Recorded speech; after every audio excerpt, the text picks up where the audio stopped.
Mes amis, bien le bonsoir. Je regarde ce qui se passe en France et je suis avec beaucoup d'attention. Vous êtes tous dans mon cœur, que vous soyez chrétiens, musulmans, athées, d'extrême gauche ou d'extrême droite, que vous soyez quelqu'un qui appelle à la paix ou que vous soyez quelqu'un qui appelle à plus de violence. Vous êtes tous dans mon cœur et je suis réellement désolé de cette situation dans laquelle vous avez tous été plongés sans que ce soit de votre faute réellement. Mais aujourd'hui, on le constate de plus en plus, il y a beaucoup de problèmes en fait. C'est pas ce genre de situations aussi merdiques ne peuvent pas venir d'un seul problème. On peut pas juste les expliquer simplement. Il y a toujours des explications simples, courtes, mais généralement largement insuffisantes. Et il y a les explications longues, mais le problème c'est que personne n'a le temps pour les explications longues de nos jours. C'est pour ça que la simplification se vend très bien. Alors, j'aimerais vous parler de deux, trois choses. Premièrement, il faut savoir une chose que dans les effectifs de la police, le chiffre vient de la police municipale, d'accord? C'est pas de la police nationale. Mais juste pour vous donner un ordre de grandeur, juste pour pouvoir parler, la police municipale n'a pas été impliquée dans des flingages à ma connaissance. Je crois qu'il y a eu une ou deux, ou deux raclées, mais pas plus que ça. 50% des effectifs ont moins de 10 ans d'expérience. Ça veut dire quoi vraiment? Ça veut dire que c'est une institution, et on comprend, qui a du mal à recruter, qui a du mal à garder les gens. Les vieux de la vieille, ceux qui sont rentrés pour les bonnes raisons, ben ils ont pris leur retraite, ils font des barbecues aujourd'hui, ou bien ils sont fatigués, ils sont sur la pente glissante vers une retraite largement méritée. Qu'est-ce qu'on a? On a une administration qui, on le voit aussi dans le milieu de l'entreprise, quand on n'arrive pas à recruter, quand on n'arrive pas à garder, qu'est-ce qu'on fait? Ben, on abaisse le niveau. Forcément, on abaisse le niveau. Il y a aussi un autre problème. Ça fait très longtemps que la police nationale cherche à recruter dans les cités. J'ai presque envie de dire, ben, c'est gagné, quoi. Ils ont recruté dans les cités parce que ce flic, c'est de là qu'il venait. Et en fait, on arrive, malheureusement, avec des concours où on passe avec des notes de 6 ou de 7 sur 20, avec des fois des gens qui rentrent même sans concours parce que ils peuvent passer par d'autres chemins comme auxiliaires de police et autres qui permettent au bout d'un certain nombre d'années des passerelles vers le métier donc de policier, et au final ça se termine avec des personnes qui savent pas comment travailler, hein, qui peuvent flinguer un jeune de 17 ans pour un défaut de permis, par exemple. Hein. Le gars n'a pas de permis, il a une voiture, visiblement elle n'est pas à lui, ou la carte grise n'est pas en règle, ou t'es passé au jaune, il t'arrête, il sort le pétard, boum, voilà, c'est réglé. Tu conduis plus sans permis, tu ne grilles plus les feux au jaune. Bon, les gars, quand même, vous savez, je regarde souvent la police américaine, qui est réputée, et parfois cette réputation est malheureusement méritée, qui est réputée d'avoir la gâchette facile. Bien, je peux vous dire un truc, c'est probablement une fausse réputation. C'est-à-dire qu'ils portent des caméras, et très souvent le contenu des caméras est rendu public à l'occasion de fusillades, et vous allez voir que souvent, si le flic avait tiré 30 secondes avant, j'aurais eu tendance à dire c'était justifié.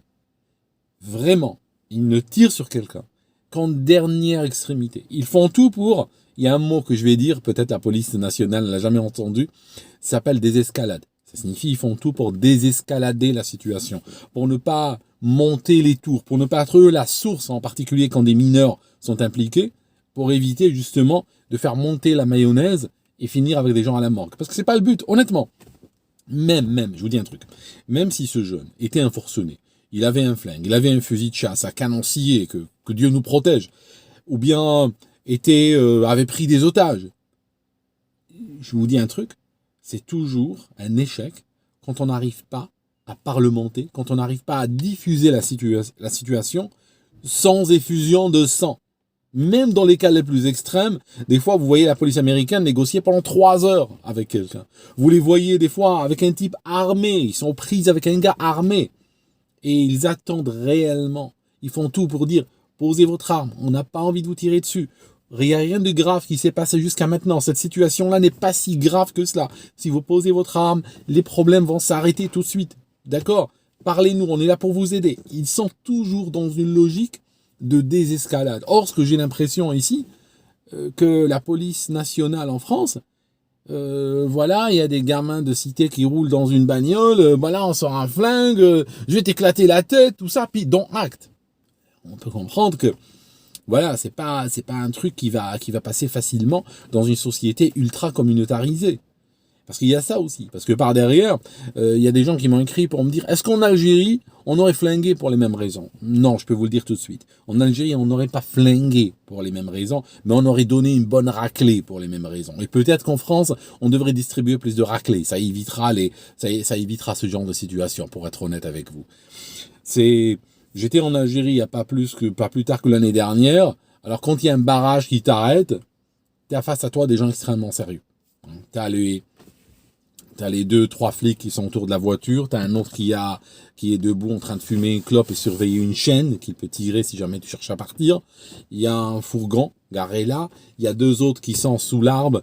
Et puis, bon, avec le soleil et tout, ils sont penchés penchés sur un AK-47, d'accord, prêt à servir. Donc, quand tu arrives là, dans ce genre de barrage, t'as quand même l'impression, hein, juste instinctivement, hein, je parle d'instinct là, c'est pas intellectuel ce que je dis. T'as instinctivement comme ça l'impression que tu dois juste rester poli, gentil, s'ils te disent un truc tu respectes, et puis c'est tout. Mais ils n'ont pas la tradition de tirer sur des gens pour des problèmes de code de la route. En même temps.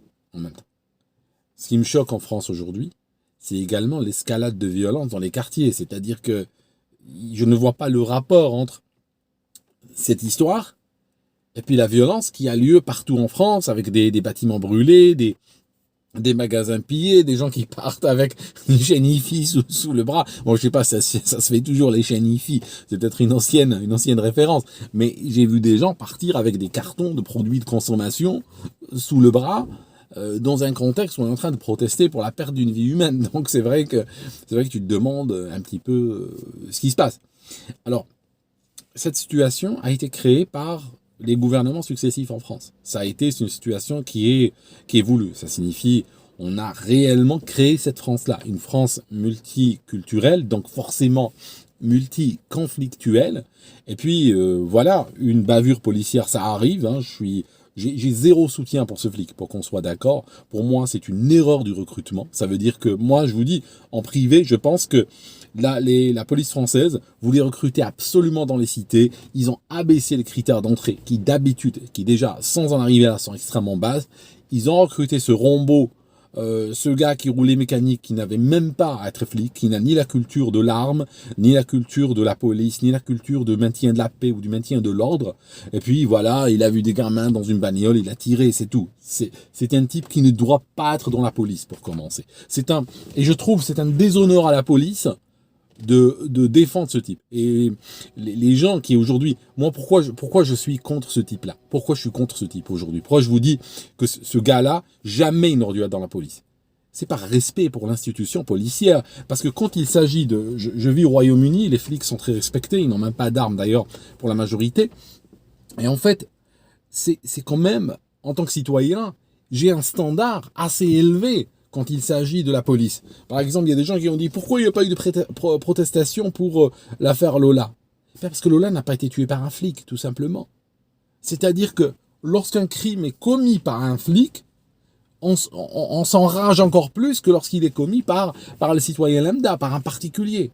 Parce que pour le flic, nous avons collectivement un standard extrêmement élevé. Je m'attends d'un flic, s'il trouve un jeune en train de conduire une voiture sans permis, je m'attends à ce qu'il se débrouille. Sinon, il fait un autre job. Il y a aussi d'autres jobs qui n'obligent pas à faire face à cette situation-là. Mais je m'attends à ce qu'il soit en mesure de sereinement, calmement diffuser la situation sans envoyer le jeune en question à la morgue. C'est tout. C'est pas une demande énorme. Vous voyez, pour moi, le flic n'est pas un tueur au service de l'État, n'est pas un flingueur assermenté qui arrive, flingue en pogne, toi, viens, bam. Non, c'est pas ça le policing, c'est pas ça ramener l'ordre, ramener la paix. Je vous dis un truc, j'ai grandi dans une cité, d'accord? J'ai grandi dans une cité en Algérie. Alors il y a des gens qui vont me dire tout de suite, attends, là tu es un hors-sujet, tu nous parles de la cité en Algérie, nous on est en France. Bon, pour des raisons assez longues à expliquer, d'accord, sur lesquels je ne vais pas m'étaler aujourd'hui, il y a un rapport extrêmement fort entre les cités en Algérie et les cités en France. Je vous expliquerai ça un autre jour. Mais parce que je sais qu'il y a beaucoup de gens nouveaux sur ce canal, tout ça, je dis ça. Les anciens, vous avez tout compris, mais pour les nouveaux, c'est vrai parce qu'il y a plein aujourd'hui de macronistes qui votent Macron, qui viennent de morfler malheureusement. Et moi, honnêtement, j'aimerais bien que les gens se réveillent sans morflage. J'aimerais bien. Mais malheureusement, le morflage, parfois, est un passage presque nécessaire pour essayer d'élever sa conscience politique, sa conscience de la situation. Donc, Macron, pour moi, il est responsable. Enfin, il n'est pas responsable de l'alpha et de l'oméga. Il a reçu déjà une situation extrêmement merdique. C'est pas du pro-macronisme que je suis en train de faire là. Mais on se comprend. Cette situation-là dont je parle aujourd'hui, j'en parlais à une époque où on n'avait même pas entendu parler de Macron. On ne savait même pas qui il était. Cette situation était déjà là. Mais sauf que lui ne va pas améliorer la situation, c'est tout, ne va pas améliorer les choses. Qu'est-ce que je voulais vous dire? J'ai grandi dans une cité. J'étais, si vous voulez, en termes de jeune, quel genre de jeune j'étais l'intellectuel. D'accord? Celui qui lit des livres, qui va voir une pièce de théâtre, qui va vouloir s'approcher des artistes, s'approcher de gens auxquels je demande Une fois j'avais trouvé, je me souviens, j'étais monté sur le sommet d'un minaret. Une mosquée, puis un jour ils ont oublié une porte ouverte, je suis monté tout en haut du minaret, je trouve une boîte, un carton, plein de livres, c'était des livres extraordinaires de la littérature internationale, française et autres, il y avait que des classiques là-dedans, et franchement, il était plein de poussière ce livre, il était là depuis des années visiblement, et je les ai tous dévorés. J'étais ce genre d'adolescent. Alors quand tu es ce genre d'adolescent, malheureusement, en termes de morflage, je veux dire sur la violence physique, tu vas morfler beaucoup plus que les autres. Tu ne vas pas opposer à des loupards de cité. Mais quand je dis loupards de cité, honnêtement, des loupards de cité qui étaient décrits à l'époque par Renaud. Rappelez-vous, Renaud Séchant, pour qu'ils s'en souviennent. Ces loupards de cité avec le cœur plus grand que la tête. Des gens qui étaient un petit peu borderline, naïfs, rouler les mécaniques et finalement ils morflaient, mais leur morflage, ils en étaient les premières victimes le plus souvent. C'était ce genre de gens qui peuplaient les cités en ces temps-là. Donc, personnellement, pour vous dire juste, en tant qu'intellectuel de cité, j'ai commis 2 délits de fuite. D'accord, j'en ai pas fait 10, j'en ai pas fait 15, j'en ai fait 2. D'accord, une fois en moto, une fois en voiture. Et juste pour faire une full disclosure, comme on dit dans les startups parisiennes, j'ai envoyé 3 personnes à l'hôpital. D'accord, une accidentellement et deux parce qu'ils m'ont attaqué à un moment donné.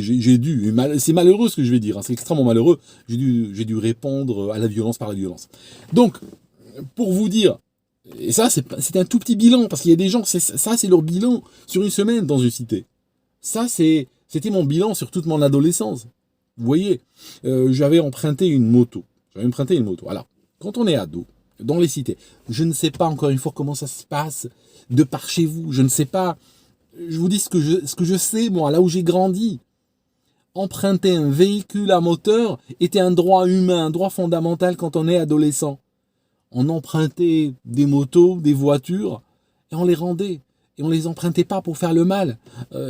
Quand j'empruntais une voiture, entre guillemets, bon, il y avait un adulte qui arrivait à la maison, typiquement mon oncle ou autre, il prend du couscous, il est fatigué, il va dans le salon, il décide de s'endormir un petit moment, bon, il fait la sieste, typiquement il laisse sa veste à l'entrée, dans la veste, la poche droite, ça rate jamais, il y a les clés, on va dans le véhicule, on démarre pas nécessairement tout de suite, juste on l'ouvre discrètement, on lâche le frein à main, on pousse la voiture assez loin de la maison et on démarre. On prend quelques copains et on va faire le détour en écoutant de la musique, en discutant.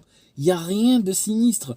Des fois on se gare sous un arbre, on discute, chacun parle de problèmes, ça peut être n'importe quoi. On parlait même pas nécessairement de meufs si vous voulez tout savoir. C'était même pas les meufs, c'est même pas un sujet chez les mecs honnêtement. C'est même pas un sujet central, pour être honnête avec vous. J'ai l'impression que les filles parlent plus de mecs que les mecs de filles quand ils sont entre eux. Et après, on rendait la voiture à sa place, le plus discrètement possible. J'ai conduit des voitures sans permis. C'est un classique dans les cités, dans le code de la cité.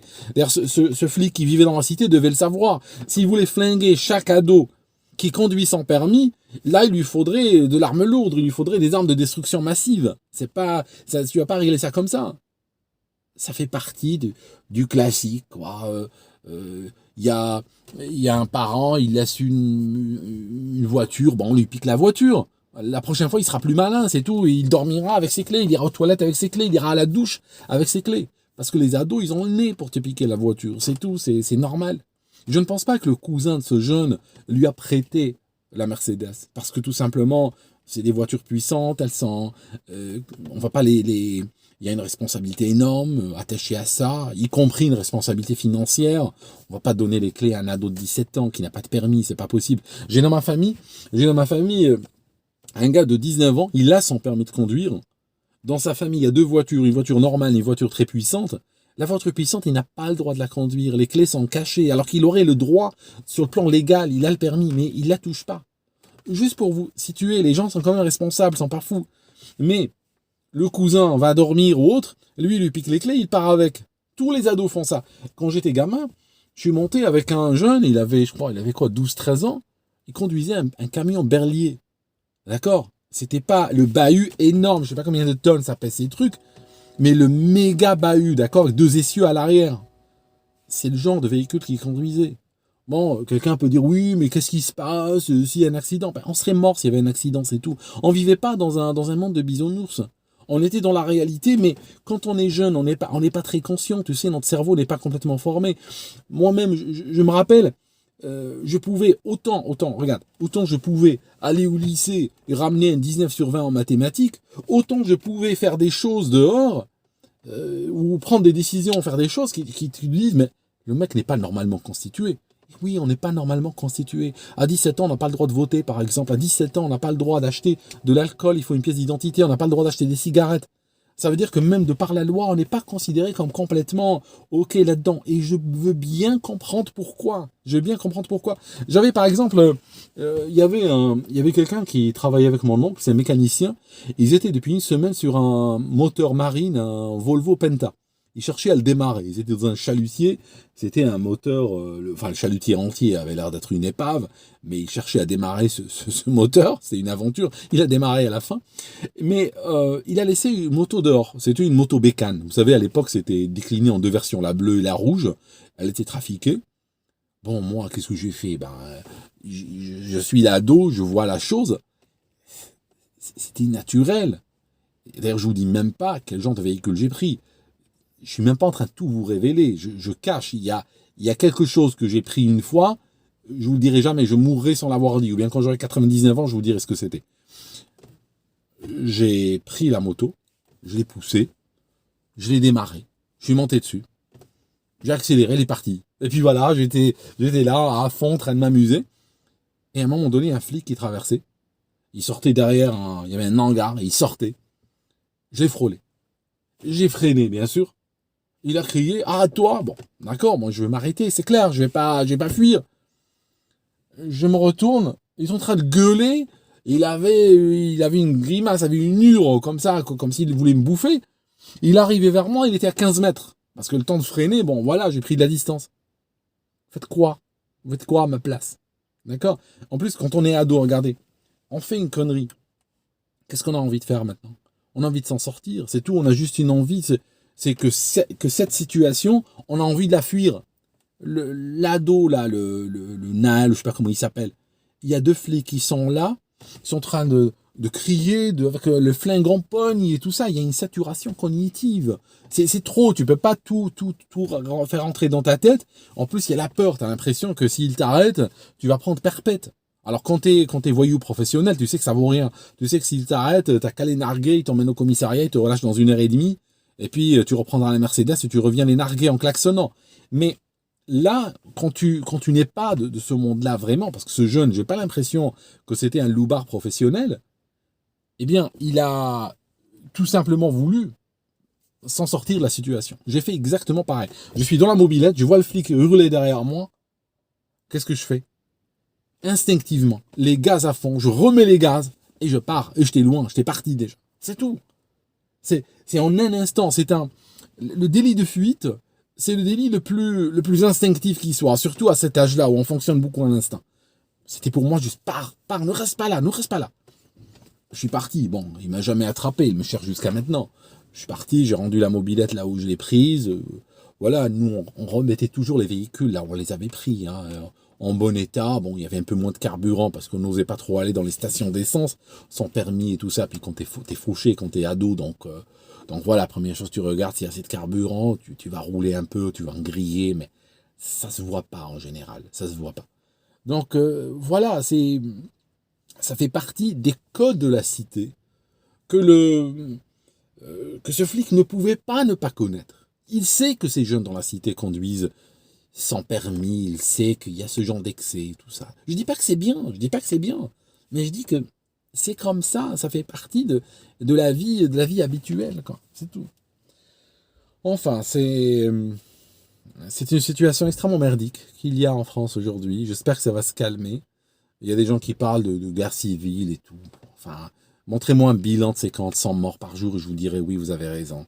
Mais des véhicules brûlés, des poubelles brûlées, bon, voilà, ça finira par se calmer, puis c'est tout. Hein.